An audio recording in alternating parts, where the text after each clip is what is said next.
လူဖြစ်ဖို့ခက်ခဲတယ်ဆိုတာမနတ္တဘာဝတော့ဘောလို့ဆိုတဲ့စာပေရဟုတ်တယ်လို့ပြောဒါပေမဲ့လူဖြစ်ဖို့ခက်ခဲတယ်ဆိုတာဘယ်သူတွေကိုပြောတာလဲ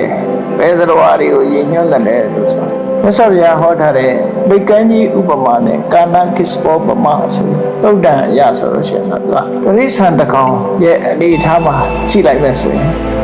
သူကစားဖို့ရရဲ့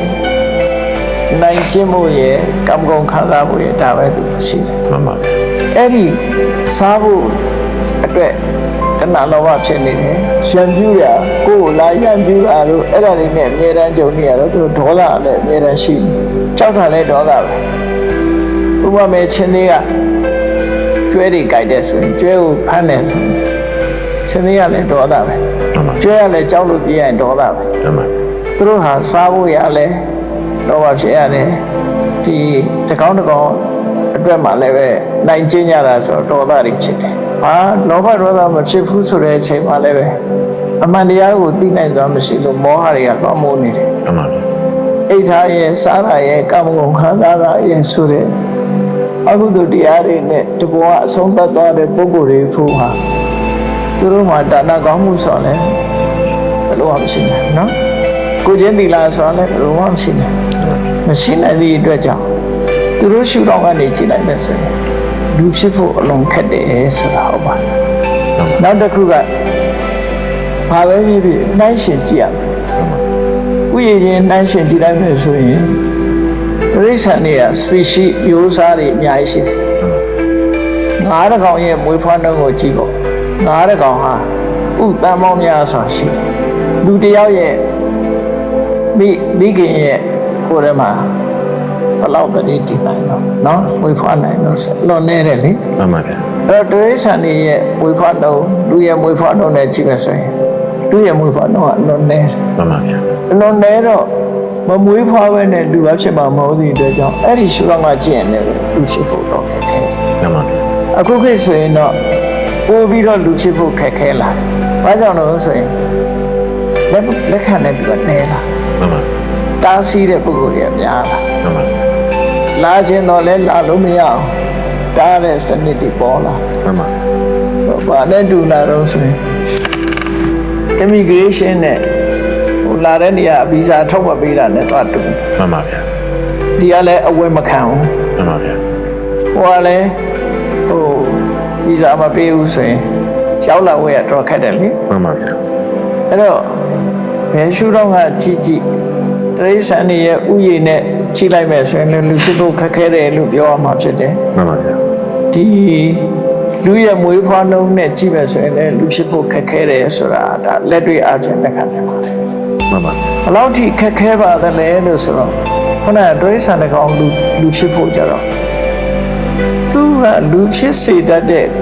ဒါနသီလဆိုတဲ့ကုသိုလ်ဖြစ်ဖို့ဆိုတာသူ့ဘဝမှာအလုံးကိုခက်ခဲတာမှန်ပါဗျအဲ့ဒါမှမရှိလို့ရှိရင်သူကလောလောလူဖြစ်အဲကြောင့်သူ့ရဲ့တသက်တာကာလအသက်တာကလည်းဆိုပါစို့ပြိဿတွေတော့မျိုးမျိုးရှိမှာပေါ့ခွေးတွေဆိုလို့ရှိရင်အသက်စိတ်တဲ့ကြောင်းမှမထင်ပါဘူးမှန်ပါဗျမှန်ပါဗျအဲ့ဒီကောင်တွေရဲ့အများစုကိုကြည့်လိုက်မယ်ဆိုရင်ခုနလိုလောဘတွေဒေါသတွေမောဟတွေနဲ့ပဲသူတို့ဘဝဆုံးသက်သွားတာဆိုလူဖြစ်စေတတ်တဲ့ကုသိုလ်ကောင်းမှုမှာသူတို့လုံးဖို့ဆိုတာမှန်ခဲရင်တယ်အကြောင်းတရားခဲရင်သည့်အတွက်ကြောင့်သူတို့ဟာလူဖြစ်ဖို့ခဲရတယ်လို့ပြောမှန်ပါဗျာဘယ်လိုလို့ရင်လူဖြစ်ပါလဲလို့ဆိုလို့ရှိရင်လူဖြစ်ဖို့ကြတော့ခုနပြောတဲ့ဒါနကောင်းမှုရင်လည်းလုပ်ရမယ်သီလရင်လည်းစောင့်ရကိုချင်းသီလဆိုတာအကျဉ်းတရားတို့မေတ္တာတို့အခြေခံတာဖြစ်တယ်ဟုတ်ပါတစ်ဖက်သားကိုမထိခိုက်စေတဲ့အရာဖြစ်တယ်ဟုတ်ပါဒါနဆိုတာကြတော့အများကိုစာနာထောက်ထားတယ်အများကိုပေါ်မှာမေတ္တာထားတယ်အဲ့တော့အဓိကကတော့အကျဉ်းနဲ့မေတ္တာဒီလူဖြစ်ဖို့ရာအတွက်ဒါတော်တော်ကိုအရေးကြီးတဲ့အရာပေါ့နော်တန့်စင်တဲ့မေတ္တာနဲ့အကျဉ်းတရားတွေပေါ်မှာအခြေခံပြီးတော့ဒါနကောင်းမှုသီလကောင်းမှုလုပ်လို့ရှိရင်လူဖြစ်တာနတ်ဖြစ်တာလည်းပဲအဲ့ဒီတိုင်းပဲမြတ်စွာဘုရားကတော့တာမန်ဒါနသီလလုပ်တဲ့ပုဂ္ဂိုလ်တွေကလူဖြစ်တယ်တဲ့ထက်တန်းကြလောက်စောစောပြည့်ပြည့်လုပ်တဲ့ပုဂ္ဂိုလ်တွေကလူထဲမှာတောင်မှပဲသူကတထေးစိတ်ချွေလူကိုအစိုးရတဲ့မင်းမျိုးတွေဖြစ်တယ် နတ်ကြတော့လွန်လွန်ကဲကဲဒါနသီလလောက်မှနတ်ဖြစ်တယ်လူတွေလှုပ်ထားတယ်ပို့ပြီးတော့သူတို့ကသာလွန်တယ်လို့ပြောတယ်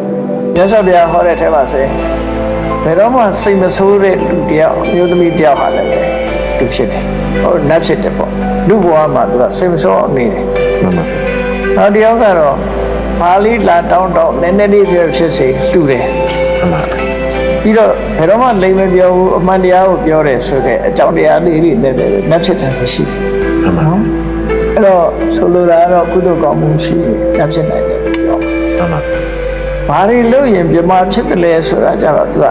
သမထကျင့်စဉ်ကိုကျင့်ရတယ်တမာတိကိုပေါ့ရောက်အောင်မြင်နေထီအောင်လူတွေရဲ့ဒီမျက်စိနာနာလက်ရကာယနေပြီးတော့လူတွေမှာဘုန်းတို့အခုပြောကြတယ်ပါကြတယ်ဆိုမျက်စိကနှစ်သက်စရာအာယုံကိုကြည့်ပြီးပြောတယ်တင်ပါဗျာဒါကตายရတဲ့အတန်ကိုနားထောင်ပြီးပြောတယ်ဟုတ်တယ်ပါဗျာမှန်ပါနှာခေါင်းကမွေးကြိုက်တဲ့အတန်ကို